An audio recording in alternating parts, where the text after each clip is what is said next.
Hello, আসসালামু আলাইকুম guys. একটা দুর্ঘটনা সারা জীবনের কান্না, তারই বাস্তব প্রমাণ হচ্ছে এটা। Mr. Bombastic, bomba अभी बता दे भाई।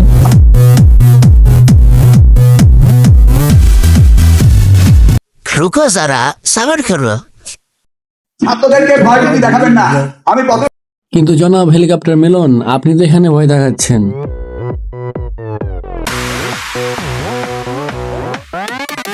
জনাব, আপনি কি শিক্ষামন্ত্রী হবার আগে টোকাইছিলেন নাকি? না মানে আপনার কাগজ টোকার অভিজ্ঞতা দেখে বলছি। আচ্ছা, বাংলাদেশের সকল পাগলরা কি এই মন্ত্রিসভায় এসে জমা হয়? না, আমি বুঝলাম না। এই হেলিকপ্টার মিলন এক মুখে কত রকম কথা বলতে জানে। ঠিক মতো লেখাপড়া করতো করতে হবে, নকল আর হবে না। ঠিক এই সময় কাকে যেন মিস করছি। আরে হ্যাঁ, খায়রুল ভাই। মিলন কি বোঝো যে কালকে একটা কথা কইছে আমি কই পাগল জ্ঞান আছে শিক্ষামন্ত্রী। ভাই, আপনি কোথায় ছিলেন এতক্ষণ? আপনাকে আমরা সবাই পরীক্ষার্থীরা খুঁজছিলাম। ভাই কিছু বলেন প্লিজ আমাদের পক্ষ থেকে।